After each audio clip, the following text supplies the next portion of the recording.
Hey, friends. Welcome back to Mixing Up Success. I'm Danny, your baker, teacher, and friend in all things small business and creativity.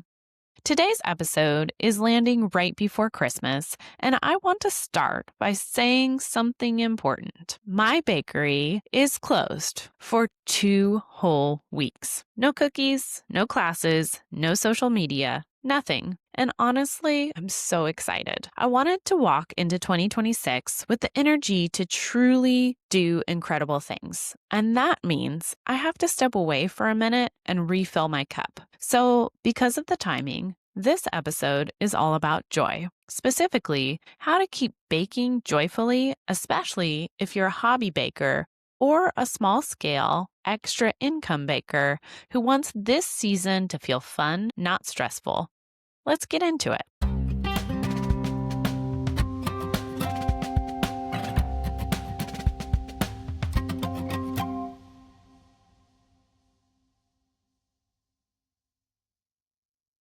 People sometimes ask if I ever lose the joy in baking after making over 150,000 cookies. And honestly, the answer is no, not really.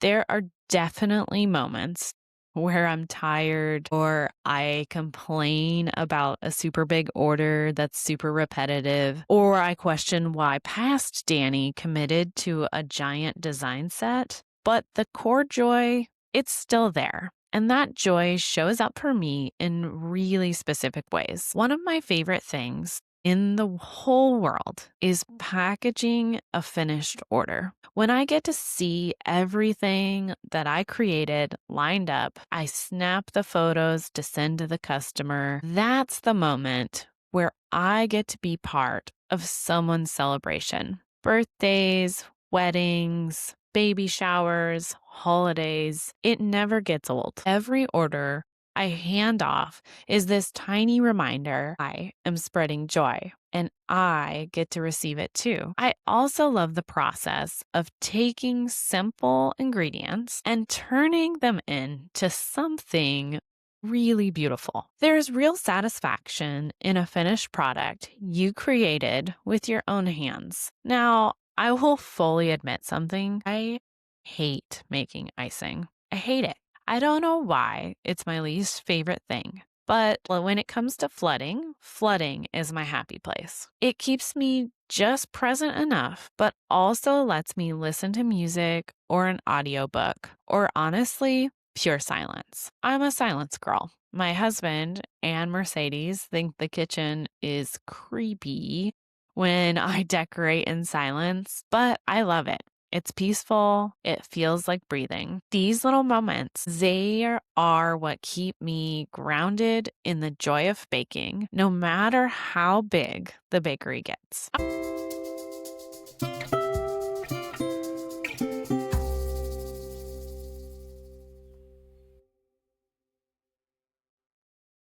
I want to talk about the difference between hobby baking and business baking because they are not the same. Hobby baking is peaceful. It's creative. You can play, experiment, fail, and there's no pressure for the product to turn out perfectly. There are no deadlines, no direct messages asking for updates, no spreadsheets.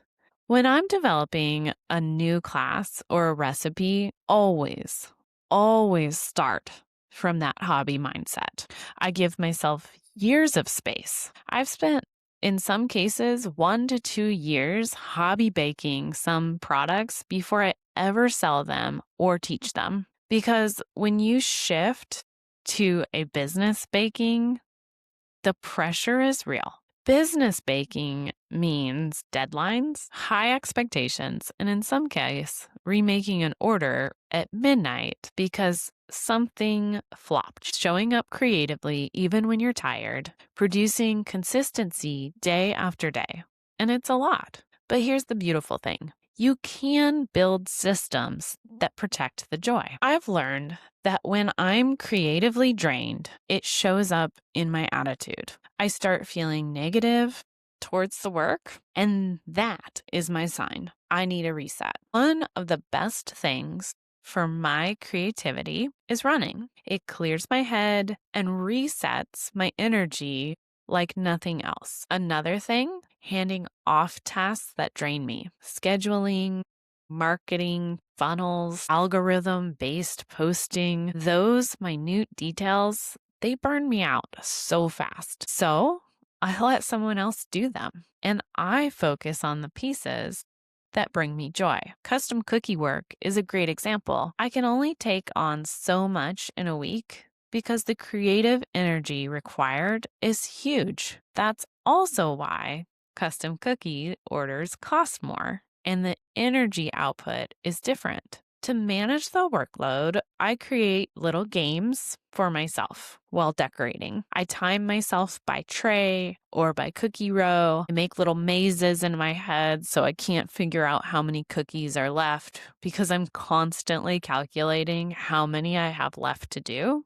And when it's really tough, Mercedes cheers me on when the tray stack looks really daunting. And I make jokes like, the cookie decorator who designed this set should be fired. Yeah, that cookie decorator is me. I'm always building systems. I'm always building systems for repetitive work, patterns, routines, efficiencies. I actually love the build. I can spend a day making 400 Santa Clauses and still find joy improving how the system works.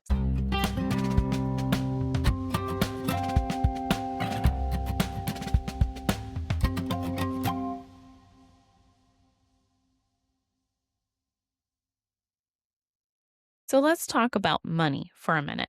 When I first started baking, it was a side gig. I didn't need it to work out. I just needed it to cover the costs. And when it started taking off, I realized this could be the foundation of something bigger, which turned out to be true. But back then, the money felt like fun money. It was the first time in my life I had a little pile of income that was just for me. I bought some extra clothes and I treated myself here and there. I dream of getting back to that version of life someday. When I became self-employed, everything shifted. The pressure got real, and I still feel it every day. But here's the lesson I want to give you. You don't have to turn your hobby into pressure. You can sell cookies once a year. You can do one pop-up. You can take pre-orders or not. You can freeze ahead. You can play. You can change direction. You can quit and come back. Just because you sell something does not mean you're locked into a business model. If you ever feel the joy slipping, it's okay to change how you do things or go back to hobby baking. But I encourage anyone curious about selling to try. There's so much to learn from the process.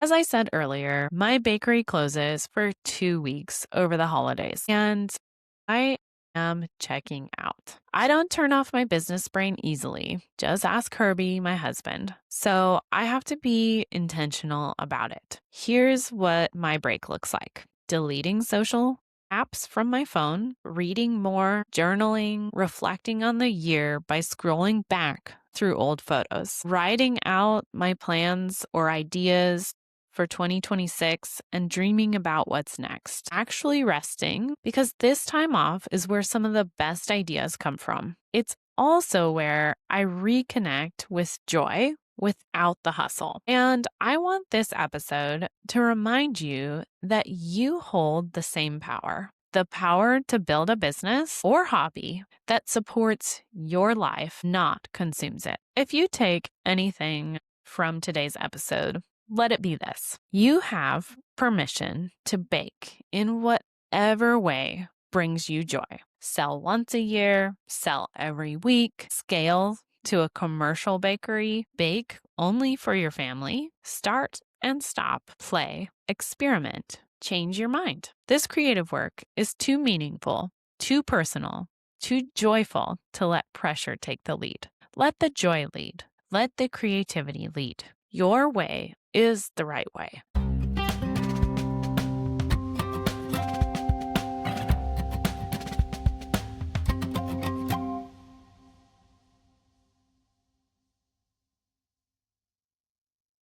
Thank you for spending a little bit of time with me this holiday week. I'll be offline for 2 weeks, filling my cup, resting, dreaming, and coming back, ready for a beautiful 2026. And I hope you find a little extra joy in your baking this season, whether it's for fun, for family, or for your business. See you in the new year, friends.